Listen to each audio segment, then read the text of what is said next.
Hi, I'm Westchester County Executive George Latimer, and I'm here with Assistant Commissioner for the Department of Health, Peter DeLucia, and he is going to show us in everyday terms how we can stay safe in our home, and also using products that are easily accessible for us. So, Pete, it's all yours. Show me what I don't know. Hey, George, thanks for having me here today. All right, first and foremost, there's a lot of commercial products that are on the market, and that could be, sprays and wipes and things like that, and some of those are hard to come by right now. If you're fortunate enough to find bleach wipes, this is really something that's great. You have your wipe, and you can use this without having to make a solution and stuff like that, but a lot of people aren't fortunate enough to get these. Right. So what I want to talk about today is how to make a very simple solution and what we need to sanitize with it. Now, just regular household unscented bleach. That's the most important part of the solution. And water, that's all we're gonna do. So first and foremost, you wanna get a bowl that you could use, so you're gonna be able to put your cloths in it, and you wanna do 4 cups of water, which is a quart, to 4 teaspoons of bleach. Simple as that. Now, if you're not able to find a measuring cup, just a simple regular 16-ounce bottle of water, 2 of these bottles to 4 capfuls of bleach, you're gonna be fine. That's so easy I already put 3 cups in here. We'll put our 4th cup in, and we always have to remember, you wanna have the water first. You don't wanna add the bleach, you don't wanna add the water to the bleach, because you could spill the bleach and get a chemical spill on your, straight bleach could be dangerous. So we wanna be careful, and especially we wanna be careful to mix this with adults, not having children around when you do this, okay? So we have our bleach, and once again, if we don't have a teaspoon, the cap is about a teaspoon. So it doesn't have to be perfect. We're gonna do 4 capfuls, 2, 3, 4 capsules of bleach, and we're done. And we always want to make sure we seal our bleach and also keep it out of the reach of children. Right. And then we have our rags, and we just put our rag in there. We'll put 2, one for me, one for you. Okay.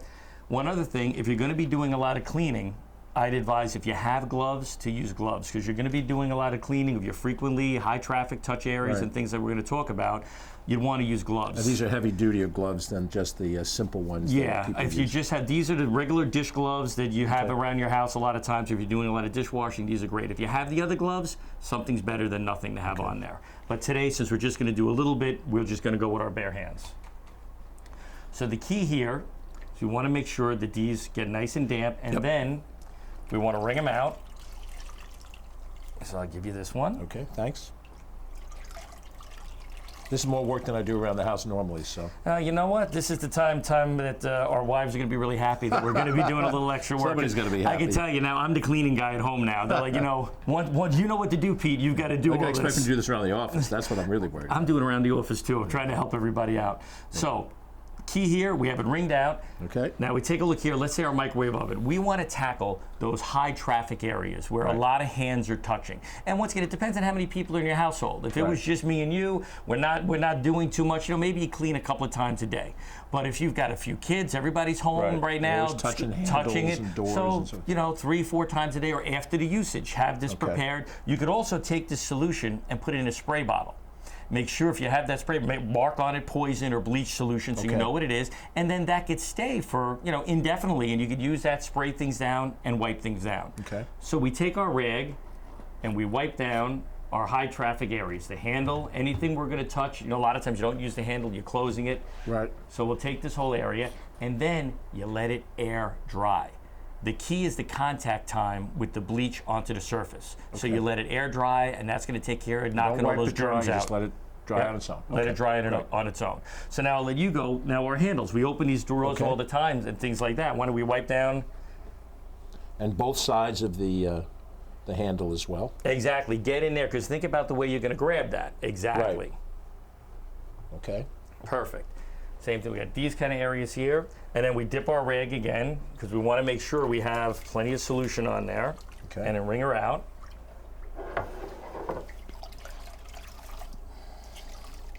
Perfect. Now what about toaster? Simple thing here, right? We got this area here, we got our knobs, these areas. So you got to kind of think about as you go through your house, what are those traffic areas? Some of the things, yep, exactly, you're touching around there. We'll pull up toast, sometimes right out of the top of the toaster. Hopefully you don't hit it when it's hot, but you might. Yeah. Now, what about our dish machine? A lot of people do have dish machines in their home, or washing machines, or things like that. And then the newer ones now have all these controls right on the front. So that's an area we want to hit on a regular basis and wipe that down. Right across the front. Wipe that down. Some of them may have an interior line of control. Same thing. Those don't get wet during the cycle, so you want to make sure you clean those.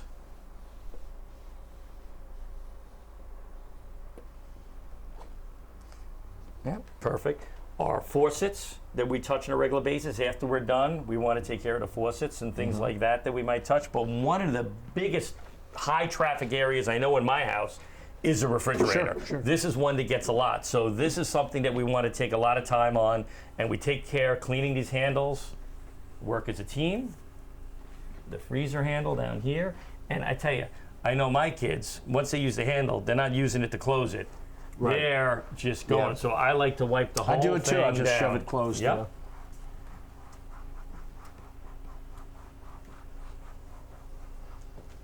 Perfect. Okay. And we let it air dry. Right. There are some things that aren't in the kitchen. Think about when we're going out. We are still allowed to go out, to go to the grocery store, to pick up things and stuff like that. You want to think about your car, your steering wheel in your car. A lot of cars have GPS, the radio. Those are things you got to think about, because a lot of times too, we're going through the drive-through now to pick up food. That's right. And maybe you're going to grab some French fries or something while you're going home. I know, I certainly do that. Guilty as charged. Exactly, right? So, if you're going to be putting your hands in there, you might not have hand sanitizer. You want to make sure you clean that steering wheel, clean those things. Yeah, so you're not. When I roll the window down, I'm always Exactly. Even the doorknob coming in go there. to the bank sometimes using the the drive-through. I'll have my hand on the on the windowsill there. Yep. And if you have any hand sanitizer and all, if you're touching things that out, like if you go to the ATM machine and stuff like that that maybe hasn't been sanitized, you want to always concentrate on your hands. And one other thing that you don't think about, if you have young children are always on all fours going around the house. So, you should take a look at your baseboards and things like that. You may be carrying things in on your feet. And this is just good sanitation in general, whether it be norovirus, flu. It's not all about COVID-19. These things we're doing today are going to protect your family from a litany of different germs that may be in your house. So on a routine basis, what I'm hoping is, you try to look at the silver lining with some of these things, that people will kind of be a little bit more, sensitized. So you know what, I should clean a little more often in my house, because a lot of times you get the common cold, you get sick. How did I get sick? Well, it could very well be from something you brought into your house and you touched. Well, all of these things, my mother taught me once upon a time, and then as you live your life, you kind of forget it. You take shortcuts, and you don't think it's going to be a problem. Then something like this happens, and it refocuses you on the basic things: washing your hands, doing things that you should do normally anyway. Which, candidly, I didn't do any more than anybody else did. But this, this contagion made us start to think about these things. Yeah. Oh no, so true. And I tease my mom all the time. The same thing. She always used like the moppine, I'd call it. She had it, and she'd be wiping everything down. But I told her once I started working at the health department, I said, "Ma, you realize all you're doing is wiping germs all around, because it's just a dry rag. There's nothing on it." Right. So one of the things that I learned from my years at the health department is you have to keep your wiping cloth in a sanitizing solution. So whenever you wipe anything down, you're actually getting a kill. This solution we made today is a little bit strong for like cutting boards and food contact surfaces. If you want to make something like that, 1 teaspoon of bleach to the quart of water is plenty if you want to clean your cutting boards and things like that. But this is the strength you want to use, the 4 teaspoons to the quart of water, to do the sanitation for coronavirus and norovirus and things like that, for those hand contact high traffic areas. Now, you mentioned 1 teaspoon. That's the smaller size spoon that we would normally see to stir a cup of coffee, and it's 1 teaspoon per cup, or 4 teaspoons per quart with what we made today. Okay. And if you wanted to make a big batch, a gallon, and you got a container to put it in, it's 1/3 of a cup to a gallon of water. So 1/3 of a cup of bleach to a gallon of water. And it's not a chemistry experiment. If you, like you said, the little teaspoon we stir our coffee with, you could use that if you don't have a measuring spoon. If you don't have anything, use the cap. A capful is about a teaspoonful of bleach. Terrific. So that's fine. That's very easy to remember, those kinds of things. That's what we try to do. Now remember, the thing I want everybody to remember is the most important thing with all of this cleaning and everything is your hands. You need to do frequent hand washing. We talk about that at the health department all the time. If there's one thing that spreads bacteria and germs more than anything else, it's our hands, because we're constantly touching things, and then we touch our face all the time. And that's the big even problem. that we're conscious of it now, I still find it difficulty not to, I can't imagine how an astronaut does it or somebody does it that has to wear, you've got to scratch your nose. Oh my God, what do you do? But what we want now is that 20 seconds is so important. And it's longer than you think. It's really, we always say, hum the happy birthday song to yourself twice. And that's 20 seconds. And during those 20 seconds, you want to be thoroughly, really, going through it and nooks and crannies. Exactly, and go through that. And we have our sink right here. Okay. And one thing I like too is paper towels. We just talked about the mopine, right? If you use that same thing, that old dish rag, and now you're drying your hands with it, you've probably spoiled some of the work you did here just wash your hands, because you've now infected that rag and reinfected your hands. That's why a lot of times when people finish drying and put on their pants, oh my God, that you've just now, all the work you did, your pants are filthy. You've now reinfected your hands. So I love, if you've got paper towels, or if you're going to use a dish rag, have a clean one just for drying your hands, and then rotate that as frequently as possible. But if you're fortunate to have paper towels, these right here, if you don't even do a perfect job washing your hands, the extra friction from drying with the paper towel actually will take some more germs off your hands. Terrific. So it's really helpful. So I think we just did all this work here. Why don't we wash our hands? Okay.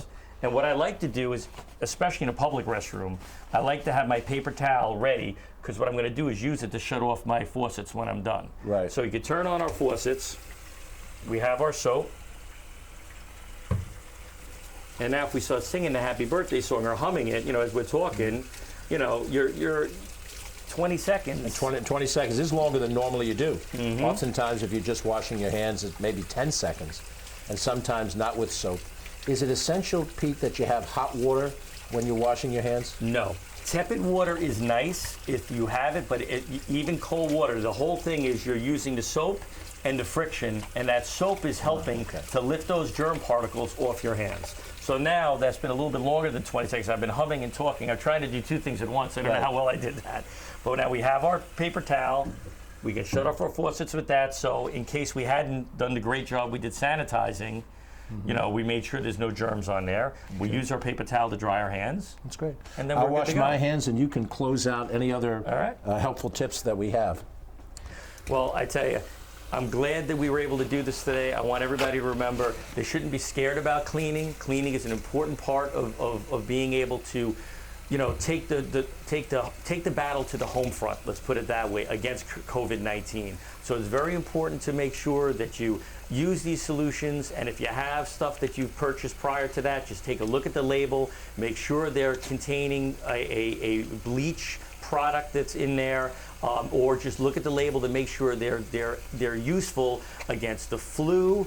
They might say coronavirus on it because there's been other coronaviruses, and I love it if it says norovirus or TB. But once again, it's not a chemistry experiment. 4 teaspoons of bleach to that quart of water, and you're on your way to do good sanitation. And as you can see, our county executive is washing his hands right now. He's been a fantastic leader throughout this whole event we're having here, and you gotta lead by example. And washing your hands like this is so important. The more we wash our hands during this, believe it or not, it's going to make a difference.